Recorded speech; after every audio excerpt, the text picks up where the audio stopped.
नमस्कार, seat scanner के साथ मैं राकेश रंजन। सीट स्कैनर में आज हम जिस विधानसभा सीट को स्कैन कर रहे हैं वो पूर्णिया लोकसभा क्षेत्र के अंतर्गत जो 6 विधानसभा की सीटें आती हैं उनमें से एक है और पूर्णिया जिले में ही पड़ती भी है।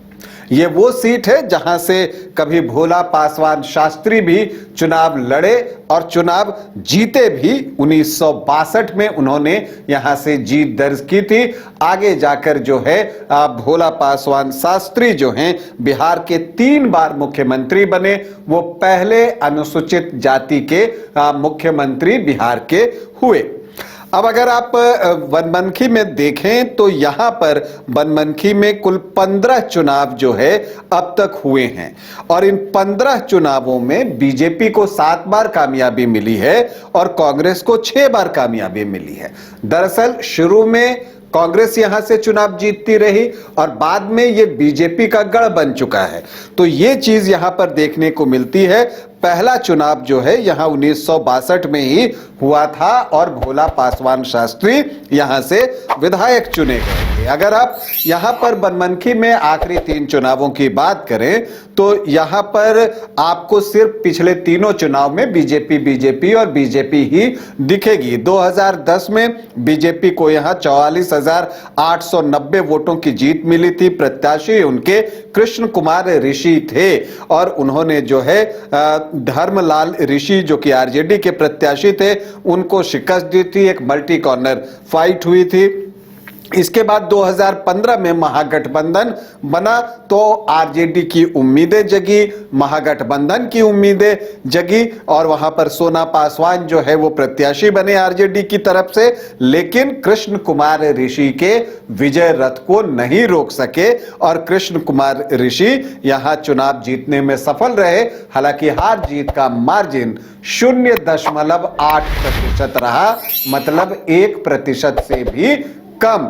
708 वोटों से कृष्ण कुमार ऋषि चुनाव जीते। फिर 2020 आता है, तब तो जेडीयू जो है वो वापस एनडीए फोल्डर में आ गया था। कृष्ण कुमार ऋषि फिर चुनावी मैदान में उतरे और उनके वोटों में एक जंप दिखा पिछले चुनाव की तुलना में। वो जो है 35.82 से सीधे 51.7% वोट पर पहुंच गए और उपेंद्र शर्मा जो आरजेडी के प्रत्याशी थे उनको 27,743 वोटों से पराजित किया। अब सवाल उठता है कि 2025 में क्या होगा। तो देखिए कृष्ण कुमार ऋषि तो बीजेपी की तरफ से दावेदार दिखते ही हैं। आरजेडी से कई दावेदार हैं, उपेंद्र शर्मा, सोना पासवान, शंकर पासवान, प्रगति कुमारी, सभी अपनी तरफ से जोर लगा रही हैं, दावा ठोक रहे हैं और उनको उम्मीद है कि जो उनका दल है उनके ऊपर विश्वास करके उनको टिकट देगा।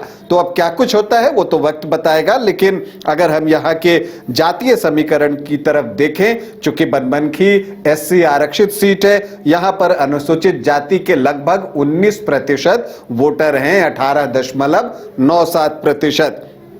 एसटी भी यहां पर हैं, शेड्यूल ट्राइब्स, वो 5.86% हैं, मतलब वो भी एक महत्वपूर्ण रोल परिणाम पर निभाते हैं। जो मुस्लिम वोटर्स हैं वो 12.3%, यादव यहां पर 18 से 20% हैं, कुछ लोग इसे 21-22 तक भी कहते हैं। तो जो एक एमओआई का कॉम्बिनेशन आता है वो बड़ा मजबूत आता है, 31-32% के आसपास का आता है।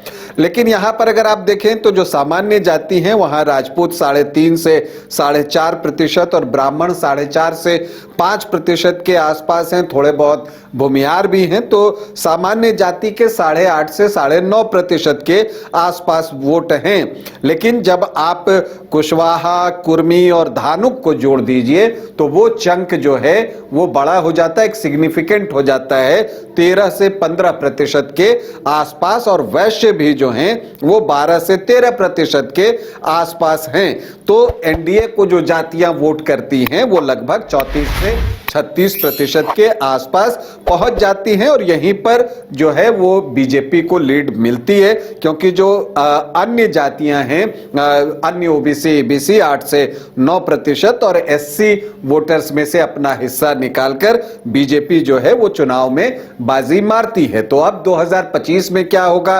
आरजेडी ही प्रत्याशी देगा या इस बार यहां से कांग्रेस अपना प्रत्याशी दे सकता है? इसके लिए हमें अभी इंतजार करना होगा। लेकिन बनमनखी में जहां बीजेपी एक बार फिर से कमल खिलाना चाहती है, वहीं महागठबंधन ये सीट बीजेपी से छीनना चाहता है। तो कौन होगा अपने इरादे में सफल, ये तो वक्त बताएगा। फिलहाल हम आपसे अनुमति चाहेंगे, इजाजत दें, नमस्कार।